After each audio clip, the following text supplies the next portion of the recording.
SA 29. Bienvenidos al Seminario Reina Valera.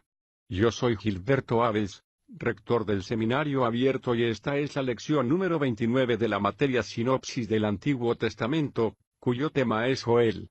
Revelación de la mano de Dios. Pedimos la bendición de Dios sobre el estudio de su palabra. Empecemos. Joel, revelación de la mano de Dios. Por Ray C. Stedman. El breve libro de Joel no tiene más que 3 capítulos y todos deberíamos de leerlo. Deberíamos dedicarnos a la lectura de la palabra de Dios, como le la escribió el apóstol Pablo a Timoteo para animarle. Si bien la profecía de Oseas revela el corazón de Dios, la profecía de Joel revela la mano de Dios, la mano que controla el destino, la mano que mueve la historia. Durante siglos enteros los hombres han estado buscando el principio alrededor del cual giran los acontecimientos de la historia, y desde el amanecer de la historia se ha intentado repetidamente adivinar cuál es ese principio. Hace mucho tiempo, a los grandes filósofos griegos se les ocurrió la idea de que la historia se mueve en círculos y uno de los actuales historiadores, Arnold Toynbee, está de acuerdo con este concepto.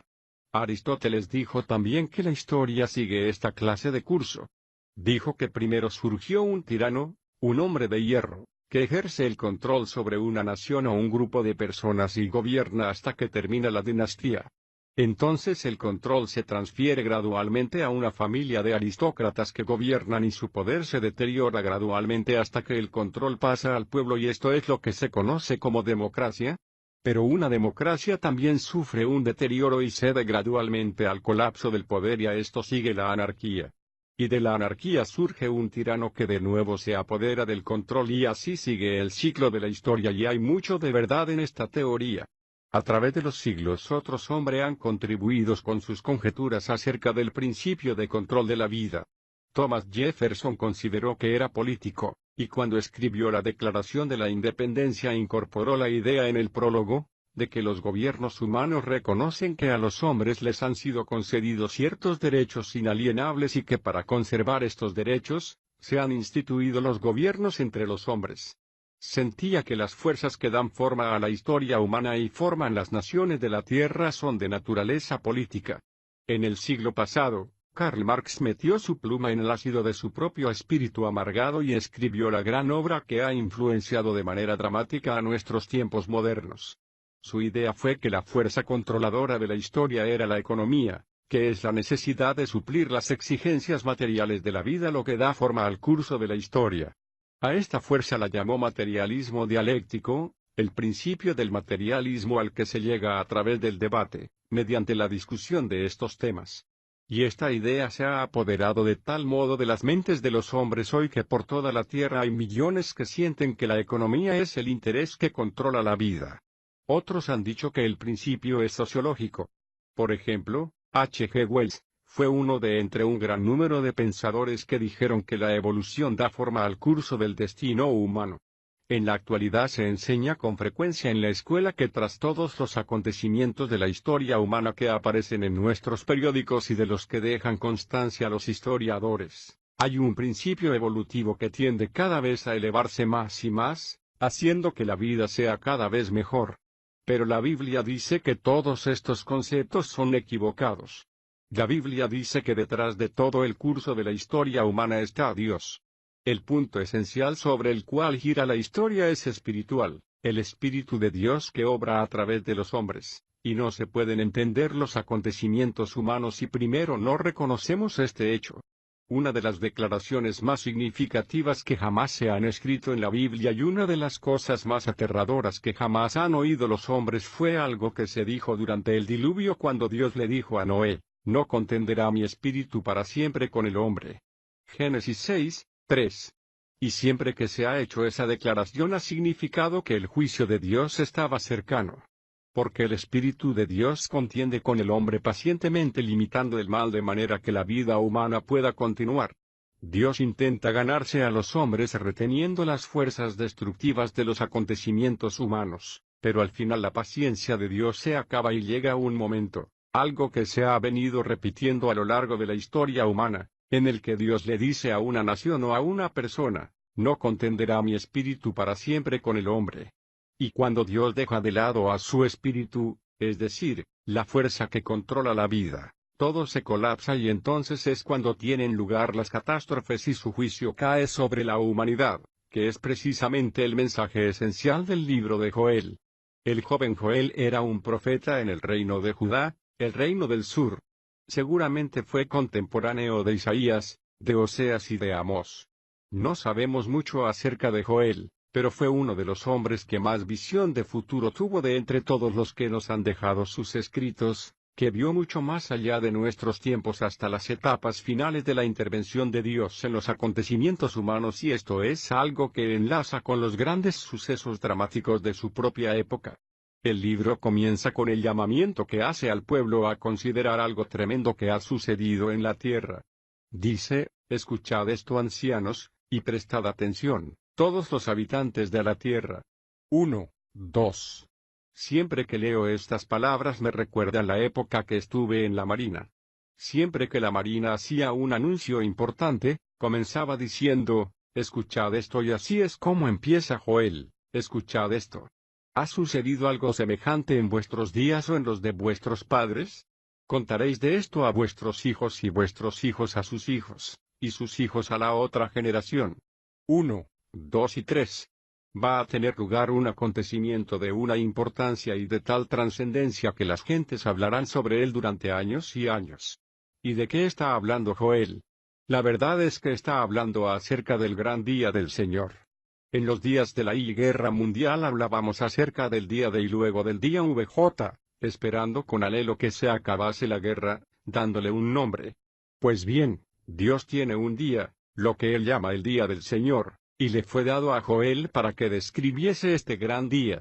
Pero el día del Señor no es solo un acontecimiento en la historia humana. Nos daremos cuenta en esta profecía que el día del Señor es un suceso en el que Dios se manifiesta por medio de su juicio en cualquier momento, pero el juicio culmina y va intensificándose en ciclos hasta que llegue el día grande y terrible del Señor, al que se refiere Joel en los capítulos 2 y 3. El día grande y terrible del Señor es ese período que describe el Señor Jesucristo como un tiempo en el que habrá una tribulación como nunca se ha visto desde la creación del mundo ni nunca más se verá, y le fue dado al profeta Joel ver a lo largo de los siglos que iban a mediar, describirlo y ofrecer ejemplos por medio de los acontecimientos que sucederían durante su propia época. El suceso que había tenido lugar en su día fue una invasión de langostas. Me pregunto si ha visto usted alguna vez una invasión de langostas. Yo estaba hace ya muchos años en Minnesota cuando hubo una invasión de saltamontes, unos insectos bastante parecidos a las langostas, y aún recuerdo cómo se oscureció el cielo con una gran nube de estos insectos. Se les podía oír descender sobre el grano en los campos como si hubieran sido granizo en la tierra, y había un continuo crujido que era el ruido que producían sus alas al pasar por los campos. Momentos después de haber descendido sobre un campo, cada hoja y cada pedazo de vegetación había desaparecido y los campos se quedaban como si nunca hubieran sido plantados, y eso fue lo que sucedió en Israel. Un enjambre de langostas había descendido sobre la tierra y habían devorado toda cosa viviente. La cosecha se había arruinado y había hecho que apareciese el hambre, y Joel está llamando la atención del pueblo a este suceso, que no necesitaba que pasase algo así en aquellas condiciones. No cabe duda de que todos serían conscientes de lo que había sucedido, pero lo que no se daban cuenta era de dónde venía. Joel les dijo: Dios está detrás de este suceso. Él les describe cómo el campo es devastado y la tierra se enluta, porque el trigo es destruido, se seca el mosto y se agota el aceite. 1, 10. Y luego dice: pregonad ayuno, convocad a una asamblea, reunid a los ancianos y a todos los habitantes del país en casa de Jehová vuestro Dios, e invocad a Jehová. Ay por aquel día. Porque cercano está el día de Jehová, vendrá como destrucción de parte del Todopoderoso. 1, 14 y 15. Dios se hallaba tras ese suceso, no fue algo que pasó por casualidad. No es sencillamente un capricho de la naturaleza. Esto sucedió en obediencia al mandato dado por Dios, que obra por medio de las leyes naturales que gobiernan la vida humana, y en esto hallamos una lección. No paséis por alto esta lección, les dice el profeta, porque si aprendéis la lección ahora, que no es otra cosa que un sencillo ejemplo del día del Señor, Os ahorraréis el terrible sufrimiento que vendrá por fin en el día grande y terrible del Señor. Joel está sencillamente dejando muy claro que la mano de Dios está permitiendo que sucedan catástrofes como esta para que el pueblo sea consciente de que la vida tiene un fundamento espiritual. La vida no es sencillamente un ciclo en el que comer y beber y conseguir el dinero para poder hacerlo. Porque detrás de todas las cosas corrientes de la vida se encuentra la mano controladora del Espíritu de Dios. Es preciso que el hombre despierte al hecho de que Dios le está hablando, que tiene algo que decirle. Dios desea bendecir al hombre, pero éste no está dispuesto a escuchar y ese es el problema. Por lo tanto, Dios le sacude con algo que le obligue a escucharle. ¿Le ha pasado eso a usted alguna vez? ¿Le ha hecho Dios algo, mientras estaba usted tranquilamente tomando sus cereales y todo le iba bien, de manera que de repente tuvo usted que tomar conciencia? Tal vez le sucediese algo terrible para que se diese usted cuenta de que las cosas no iban tan bien como a usted le parecía y comenzó usted a prestar atención, dándose cuenta de que había algo a lo que era preciso que prestase usted atención. Eso fue lo que hizo Dios en el primer capítulo de Joel. En el capítulo 2 el profeta salta, por así decirlo, por encima del transcurso del tiempo hasta los días del fin, usando esta invasión de langostas como una imagen de la invasión por parte de un gran ejército en la tierra de Israel durante los últimos días. Solo al examinar todo el curso de la profecía podemos entender que Joel está hablando acerca del futuro. Cualquiera que leyese este libro por sí solo no notaría la diferencia, solo que ahora el profeta está describiendo la invasión por parte de un ejército de hombres en lugar de un enjambre de insectos. Pero describe esto y lo llama una vez más el día del Señor, tiemblen todos los habitantes de la tierra, porque viene el día de Jehová. Día de tinieblas y de oscuridad, día de nublado y de densa neblina. Como negrura que se despliega sobre las montañas, es un ejército grande y fuerte. Nunca antes ha habido algo semejante, ni después de ello ocurrirá por años, de generación en generación. 2, 1 y 2. Eso es algo que nos suena familia, ¿no es cierto? De nuevo este es el lenguaje que usaba el Señor Jesús. Porque entonces habrá una gran tribulación, dice, como no ha habido desde el principio del mundo hasta ahora, ni habrá jamás. Mateo 24, 21. Entonces el profeta describe de qué modo la tierra queda abrasada tras ellos al avanzar por ella este enorme ejército y describe el ejército mismo, su aspecto es como el aspecto de caballos. 2, 4.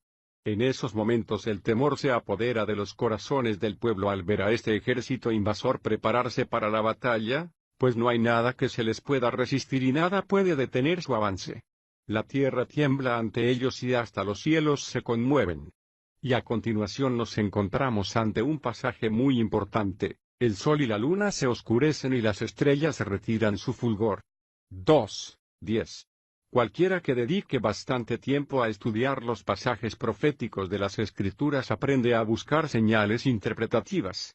Ciertos símbolos proféticos se repiten una y otra vez en los distintos libros proféticos para servir de señal a fin de que sepamos dónde nos encontramos. Este oscurecimiento del sol y de la luna y el que las estrellas se retiren su fulgor es una de estas señales. Recordemos que esto también forma parte del gran discurso de Jesús en el Monte de los Olivos. Se refiere a este tiempo en el que el sol se oscurecerá y la luna no dará su luz y se convertirán en sangre y las estrellas caerán del cielo. Mateo 24, 29. Y esto aparece también en el libro de Daniel y luego en Isaías y en Apocalipsis.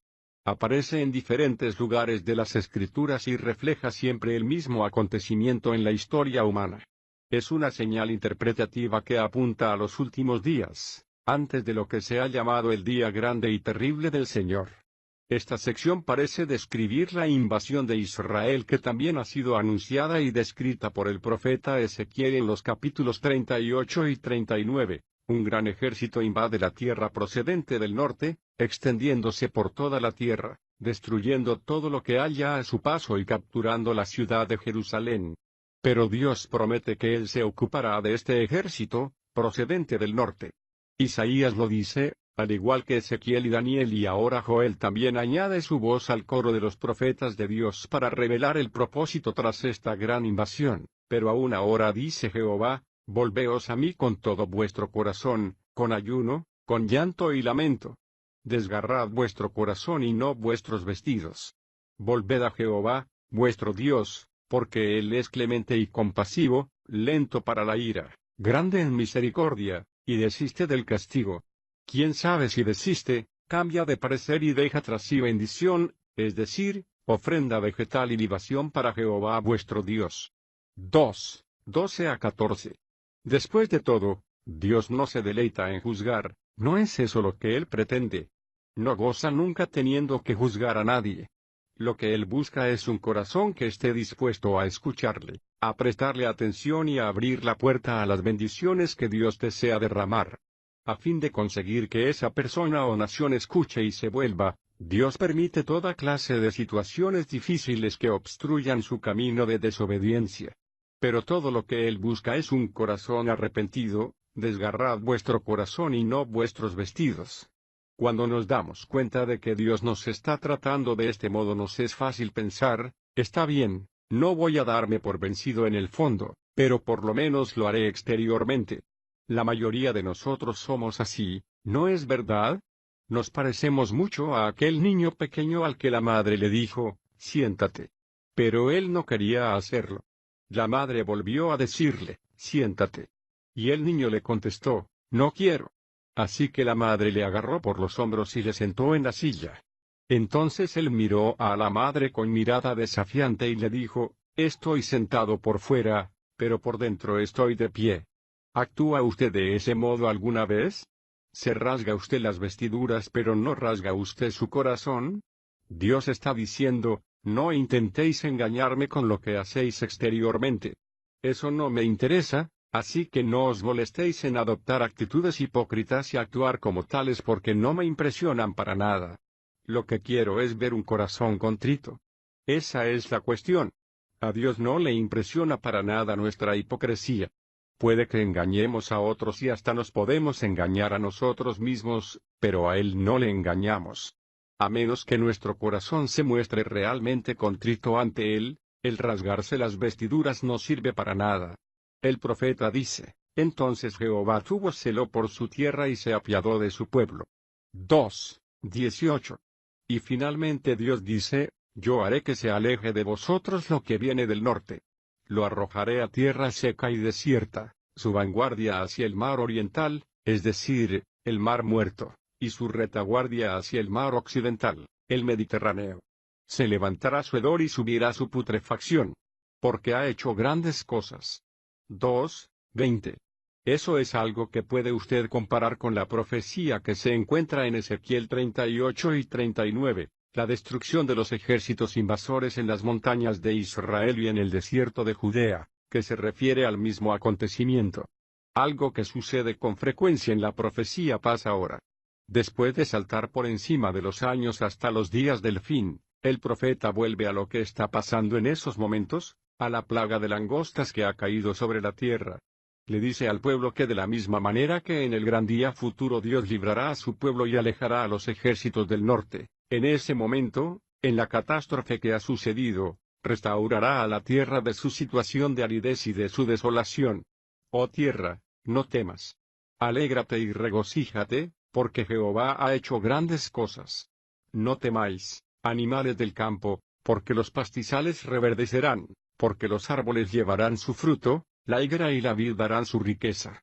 2, 21 y 22. Y describe la restauración de la tierra usando un lenguaje precioso, las eras se llenarán de trigo, y las lagares rebosarán de vino nuevo y de aceite.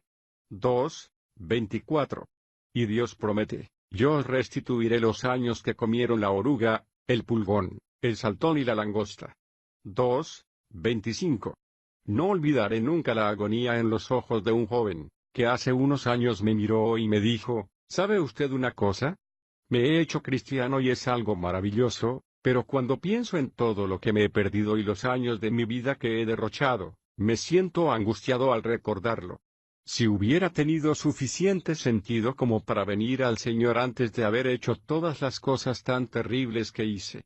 Y tuve el gozo de decirle, hijo, Dios dice, yo os restituiré los años que se comieron las langostas. Esa es una promesa hecha por Dios. Él restituirá la improductividad de nuestras vidas cuando nos volvamos a Él. Yo os restituiré los años que comieron la oruga, el pulgón, el saltón y la langosta, mi gran ejército que envié contra vosotros. Comeréis hasta saciaros y alabaréis el nombre de Jehová vuestro Dios. 2, 25 y 26. Y eso fue lo que sucedió en Israel. Pero ahora, como sucede con frecuencia en el caso de estos profetas, Joel salta de repente hacia adelante y escribe el maravilloso pasaje que el apóstol Pedro citó el día de Pentecostés, que fue un día de gran dramatismo. De repente, un viento de gran velocidad y potencia visitó a los cristianos cuando estaban reunidos en el atrio del templo, y lenguas de fuego aparecieron sobre sus cabezas y empezaron a hablar en lenguas. Reunidos a su alrededor había una gran multitud de personas, que contemplaban a estos cristianos y les estaban oyendo alabar a Dios en diferentes idiomas. Estas personas, que venían de todas las partes de la tierra, se decían entre sí, ¿qué es esto? He aquí estos sencillos pescadores galileos, hablándonos en nuestro propio idioma y alabando a Dios. ¿Qué significa todo esto? Estos hombres deben de estar borrachos. Nunca he visto a nadie portarse antes de este modo. En ese momento Pedro se puso en pie y guiado por el Espíritu de Dios, les dijo, hombres de Judea y todos los habitantes de Jerusalén, sea conocido esto a vosotros, y prestad atención a mis palabras. Porque estos no están embriagados como pensáis, pues es solamente la tercera hora del día, es decir, las 9 de la mañana. Más bien, esto es lo que fue dicho por medio del profeta Joel. Hechos 2, 14 a 16. Y luego citó este pasaje, sucederá después de esto, es decir, una vez que Dios ha restablecido los años que se comió la langosta, que derramaré mi espíritu sobre todo mortal. Vuestros hijos y vuestras hijas profetizarán. Vuestros ancianos tendrán sueños y vuestros jóvenes, visiones. En aquellos días también derramaré mi espíritu sobre los siervos y las siervas. 2, 28. Realizaré prodigios en los cielos y en la tierra, sangre, fuego y columnas de humo. El sol se convertirá en tinieblas, y la luna en sangre, antes que venga el día de Jehová, grande y temible. Y sucederá que cualquiera que invoque el nombre de Jehová será salvo. Joel 2, 30 a 32. Pedro termina de citar aquí. ¿De qué trata todo esto? Aquí tenemos al profeta Joel, que ha visto ya más allá del tiempo de la invasión de Israel. Y ahora ve algo diferente, un misterio sobre su visión que aún está un tanto sin definir. Dice que después del restablecimiento de Israel habrá un período indeterminado durante el cual Dios derramará de su espíritu sobre toda carne, sin que se hagan distinciones entre las clases o categorías de personas, cuando incluso los criados y los siervos hablarán como la voz de Dios. Hablarán la palabra de Dios, que derramará su espíritu sobre toda clase de hombres por todas partes. Pero no tenemos que albergar dudas con respecto a lo que estamos hablando, ¿verdad? Sabemos de qué día se trata. Es el día del Espíritu en el que vivimos, el día que empezó en Pentecostés, cuando por primera vez Dios derramó su Espíritu y ese mismo Espíritu está siendo derramado durante toda esta época. Pedro cita también a Joel en lo que se refiere a la señal del final de esa época: el sol se convertirá en tinieblas, y la luna en sangre, antes que venga el día de Jehová, grande y temible. Ese es el fin de la era y tenemos, pues, la señal del principio y la señal del final. Nadie sabe cuánto tiempo durará esta era, pero durante este tiempo Dios se está derramando de su Espíritu sin distinción entre los hombres. La era del Espíritu es la era en la que estamos viviendo. En el capítulo 3 el profeta vuelve a los tiempos del fin y más allá, y también otros profetas han hablado acerca del tema.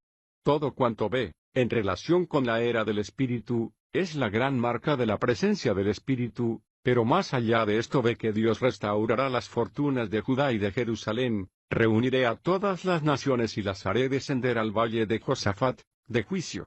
Allí entraré en juicio contra ellas a causa de mi pueblo. 3, 2. Jesús dijo, cuando el Hijo del Hombre venga en su gloria y todos los ángeles con él. Y todas las naciones serán reunidas ante él. Mateo 25, 31, 32.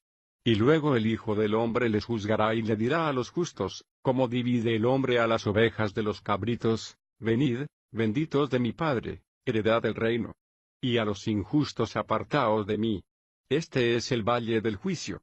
En preparación para ello Dios instruye a las naciones de la tierra con palabras asombrosas y sorprendentes: proclamad esto entre las naciones, declarad guerra santa, convocad a los valientes. Acérquense y acudan todos los hombres de guerra. Haced espadas de vuestras rejas de arado y lanzas de vuestras podaderas. 3, 9 a 10. ¿Sabía usted que la Biblia decía esto? Habrá oído usted citar muchas veces el versículo que dice: convertid vuestras espadas en rejas de arado y vuestras lanzas en podaderas. Esto se encuentra en el 4º capítulo de Miqueas, pero en Joel se dice precisamente todo lo contrario. Y la profecía de Joel es la primera en aparecer y el cumplimiento de la predicción de Joel viene primero y por eso es por lo que hay guerra entre las naciones. Esto es lo que le está diciendo Dios hoy a las naciones y permanecerán en guerra de una manera u otra hasta que Dios diga: convertid vuestras espadas en rejas de arado y vuestras lanzas en podaderas. Tal y como dijo Jesús: oiréis de guerras y de rumores de guerras, porque se levantará nación contra nación y reino sobre reino.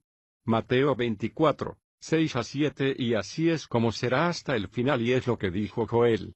A continuación nos encontramos con otro versículo que se cita con frecuencia: multitudes, multitudes están en el valle de la decisión, porque está cercano el día de Jehová en el valle de la decisión. El sol y la luna se oscurecerán, y las estrellas se retirarán su fulgor una vez más, esa señal conocida. 3, 14 y 15. Este es el día grande y temible del Señor que ha llegado. ¿Qué quiere decir eso de multitudes? Multitudes en el valle de la decisión. He oído muchos mensajes evangelísticos sobre este pasaje, que presentan una imagen de muchos miles esperando el momento de la decisión, dudando entre el cielo y el infierno. Tal vez se justifique interpretarlo de ese modo, pero no es eso lo que significa este versículo. No se está hablando acerca de la decisión del hombre, sino la decisión de Dios. Él entrará en el valle de la decisión y las multitudes de las naciones se reunirán ante él. El mundo entero estará presente el día del juicio. Jehová ruge desde Sión y da su voz desde Jerusalén. Tiemblan los cielos y la tierra, pero Jehová es refugio para su pueblo y fortaleza para los hijos de Israel. 3, 16. Este es el día del Señor, el día final del juicio de las naciones que vivan en la tierra cuando regrese Jesucristo, y el efecto será tal y como describió el profeta: y conoceréis que yo soy Jehová vuestro Dios, que habito en Sión, mi santo monte. Santa será Jerusalén. 3, 17. Después de todo, eso es lo que siempre pretende Dios, porque es lo que Él desea para usted, y Dios le trata a usted por medio del juicio. Cuando las cosas empiecen a salirle mal, es la manera que tiene Dios de decirle: mira, no eres tu propio dueño. No te perteneces a ti mismo. Has sido comprado por precio. Yo soy Dios. Él está esperando que usted se dé cuenta de que Él es Dios y no usted. Usted no tiene derecho a gobernar su propia vida, ni a hacer con ella lo que usted quiera. Solo Dios tiene ese derecho. Santa será Jerusalén y los extraños no pasarán más por ella. 3, 17. La escena final es realmente preciosa. En aquel día sucederá que los montes gotearán zumo de uvas, las colinas fluirán leche y correrán aguas por todos los arroyos de Judá. Un manantial saldrá de la casa de Jehová y regará el valle de Sittim. 3, 18. El agua es siempre una imagen del Espíritu Santo. Jesús dijo: el que cree en mí, como dice la Escritura, ríos de agua viva correrán de su interior. Juan 7, 38. Ríos de bendición que satisfacen la sed que tiene el hombre en su alma. ¿Sabe una cosa? El futuro está en las manos de Dios, no está en las manos de los hombres. Si así fuese, sería un verdadero lío. No está en manos del demonio. De ser así, iríamos camino a la destrucción, todos nosotros, sin falta. El principio ciego del determinismo histórico no guía el futuro. Si lo hiciese, la vida no tendría significado. El futuro está en las manos de aquel que está preparando algo que el ojo humano no ha visto nunca ni el oído humano ha escuchado jamás. Tampoco ha entrado en el corazón del hombre, las cosas tan maravillosas que está preparando Dios para aquellos que le aman. Estoy convencido de ello. Cada momento que pasa Dios tratándonos por medio del juicio, está llamando nuestra atención, despertándonos mediante todas estas dificultades, el principio alrededor del cual giran los acontecimientos de la historia, y desde el amanecer de la historia se ha intentado repetidamente adivinar cuál es ese principio. Hace mucho tiempo, a los grandes filósofos griegos se les ocurrió la idea de que la historia se mueve en círculos y uno de los actuales historiadores, Arnold Toynbee, está de acuerdo con este concepto. Aristóteles dijo también que la historia sigue esta clase de curso.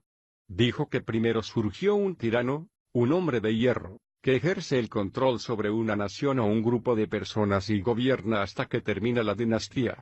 Entonces el control se transfiere gradualmente a una familia de aristócratas que gobiernan y su poder se deteriora gradualmente hasta que el control pasa al pueblo y esto es lo que se conoce como democracia. Pero una democracia también sufre un deterioro y cede gradualmente a hombres. Hay un principio evolutivo que tiende cada vez a elevarse más y más, haciendo que la vida sea cada vez mejor. Pero la Biblia dice que todos estos conceptos son equivocados. La Biblia dice que detrás de todo el curso de la historia humana está Dios. El punto esencial sobre el cual gira la historia es espiritual, el Espíritu de Dios que obra a través de los hombres, y no se pueden entender los acontecimientos humanos si primero no reconocemos este hecho. Una de las declaraciones más significativas que jamás se han escrito en la Biblia y una de las cosas más aterradoras que jamás han oído los hombres fue algo que se dijo durante el diluvio cuando Dios le dijo a Noé: no contenderá mi espíritu para siempre con el hombre. Génesis 6, 3. Y siempre que se ha hecho esa declaración ha significado que el juicio de Dios estaba cercano. Porque el Sa 29. Bienvenidos al Seminario Reina Valera. Yo soy Gilberto Aves, rector del Seminario Abierto y esta es la lección número 29 de la materia Sinopsis del Antiguo Testamento, cuyo tema es Joel. Revelación de la mano de Dios. Pedimos la bendición de Dios sobre el estudio de su palabra. Empecemos. Joel, revelación de la mano de Dios. Por Ray C. Stedman. El breve libro de Joel no tiene más que 3 capítulos y todos deberíamos de leerlo. Deberíamos dedicarnos a la lectura de la palabra de Dios, como le la escribió el apóstol Pablo a Timoteo para animarle. Si bien la profecía de Oseas revela el corazón de Dios, la profecía de Joel revela la mano de Dios, la mano que controla el destino, la mano que mueve la historia. Durante siglos enteros los hombres han estado buscando el colapso del poder y a esto sigue la anarquía. Y de la anarquía surge un tirano que de nuevo se apodera del control y así sigue el ciclo de la historia y hay mucho de verdad en esta teoría. A través de los siglos otros hombres han contribuido con sus conjeturas acerca del principio de control de la vida. Thomas Jefferson consideró que era político, y cuando escribió la Declaración de la Independencia incorporó la idea en el prólogo, de que los gobiernos humanos reconocen que a los hombres les han sido concedidos ciertos derechos inalienables y que para conservar estos derechos, se han instituido los gobiernos entre los hombres. Sentía que las fuerzas que dan forma a la historia humana y forman las naciones de la tierra son de naturaleza política. En el siglo pasado, Karl Marx metió su pluma en el ácido de su propio espíritu amargado y escribió la gran obra que ha influenciado de manera dramática a nuestros tiempos modernos. Su idea fue que la fuerza controladora de la historia era la economía, que es la necesidad de suplir las exigencias materiales de la vida lo que da forma al curso de la historia. A esta fuerza la llamó materialismo dialéctico, el principio del materialismo al que se llega a través del debate, mediante la discusión de estos temas. Y esta idea se ha apoderado de tal modo de las mentes de los hombres hoy que por toda la tierra hay millones que sienten que la economía es el interés que controla la vida. Otros han dicho que el principio es sociológico. Por ejemplo, H. G. Wells fue uno de entre un gran número de pensadores que dijeron que la evolución da forma al curso del destino humano. En la actualidad se enseña con frecuencia en la escuela que tras todos los acontecimientos de la historia humana que aparecen en nuestros periódicos y de los que dejan constancia los historiadores,